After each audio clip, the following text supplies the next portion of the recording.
कांग्रेस के लिए बहुजन समाज पार्टी का साथ मिलना लोकसभा चुनाव में बहुत जरूरी है। ये काफ़ी विश्लेषक बात कह चुके हैं कि अगर उत्तर प्रदेश में अपनी बची कुछ साख कांग्रेस को बचानी है तो बसपा, सपा, रालो सबका साथ उन्हें चाहिए ही होगा। लेकिन बसपा का साथ ना पाकर कांग्रेस थोड़ी बेबस नजर आएगी उत्तर प्रदेश में। इसी कड़ी में उत्तर प्रदेश के कांग्रेस के नए प्रभारी अजय राय कोशिश कर रहे हैं। मल्लिकार्जुन खड़गे ने भी कोशिश करी थी जब भारत जोड़ो यात्रा निकाली जा रही थी कि मायावती उस यात्रा में शामिल होकर अपना समर्थन दे, गठबंधन पर बातचीत आगे बढ़ाए। लेकिन मायावती ने साफ इनकार कर दिया था क्योंकि वो खड़गे को अध्यक्ष बनाए जाने से ही नाराज चल रही थी, क्योंकि उनको पता चल चुका था कि कांग्रेस जब भी मुसीबत में आती है तब भी ओबीसी दलित नेताओं को ही आगे कर देती है, उन्हीं को बलि का बकरा बनाती है। तो मायावती इससे खैर बहुत नाराज है। लेकिन अब उनका गठबंधन पर आखिरी फैसला भी आ गया है कि कांग्रेस से, जी हाँ, मायावती एक तरफ इंडिया और एनडीए दल से तो दूरी बना ही रही है, लेकिन चर्चा इस बात की थी कि कांग्रेस बसपा के साथ कुछ कहीं ना कहीं गुप्त रूप से बातचीत कर रही है। प्रियंका गांधी की मुलाकात हुई थी, ऐसा कुछ रिपोर्ट्स ने दावा किया था, और गठबंधन की बातचीत चल रही है, लेकिन ऐसा कुछ भी नहीं है।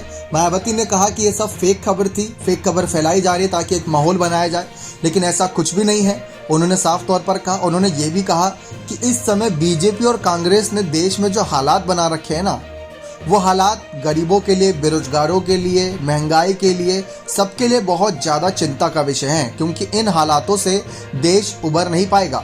देश को ज़रूरत है इन मुद्दों पर बातचीत करना, तो ये अलग ही गंगा बहा रहे हैं अपनी। तो मायावती जानती हैं कि अगर देश की मुसीबतें आज बड़ी हैं, देश बेरोजगारी, गरीबी और पिछड़े की वजह से अगर पिछड़ रहा है, तो उसके पीछे की वजह कांग्रेस और बीजेपी रही, क्योंकि केंद्र में यही दो सरकार का दबदबा चला है शुरुआत से ही, और यही दो सरकार आज अगर हमारा साथ मांग रही है तो इनको पता है कि हम कुछ अलग राजनीति कर रहे हैं, और हम ऐसी राजनीति कर रहे हैं जो इन्हीं गरीब, बेरोजगार और तमाम पिछड़े वर्गों को समर्थन देगा।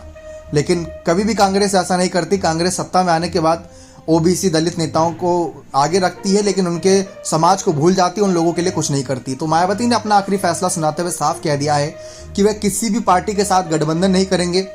जहाँ एक तरफ खड़गे, राहुल इस बात की कहीं उम्मीद लगाए बैठे हो कि बसपा का साथ मिल जाए, तो मायावती अपना आखिरी फैसला भी 2-3 बार बता चुके हैं। इससे पहले भी उन्होंने कहा था कि वे कांग्रेस के साथ गठबंधन नहीं करेंगे और ना ही भाजपा के साथ। जो तमाम विपक्षी पार्टी कह रहे हैं कि कांग्रेस के साथ भी नहीं आ रही, तो मायावती की बसपा भाजपा के साथ मिली हुई, तो कहना गलत है।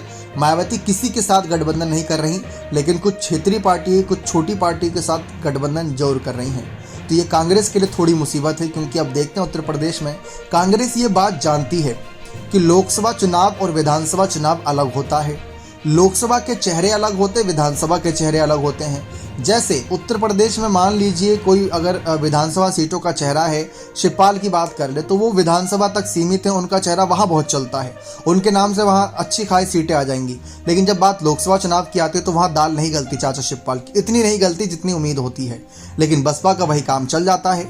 बसपा ने पिछली बार 10 सीट निकाल कर ये साबित भी कर दिया कि बसपा को कितना भी कुछ भी हो, लेकिन वो नुकसान नहीं होने देते अपनी सीटों का। लेकिन अब जातीय जनगणना भी अगर हो गई एक तरफ, तो फिर बसपा सोने पर सुहागा खेल जाएगी, फिर उस पर कांग्रेस फेल होती नजर आएगी। अब देखते हैं, कांग्रेस सब जानती है बात, लेकिन कांग्रेस के किसी बड़े नेता ने, राहुल गांधी, मल्लिकार्जुन खड़गे, सोनिया गांधी या प्रियंका गांधी ने खुलकर मायावती का समर्थन नहीं मांगा। अपने उन नेताओं को आय कर रही है जो प्रभारी हैं या फिर इस समय प्रदेश अध्यक्ष पद पर हैं, उनको आय कर रही है कि मायावती का साथ मिल जाए। देखते हैं मायावती का मन बदलता है या नहीं। बने रहे चैनल के साथ। बहुत बहुत धन्यवाद।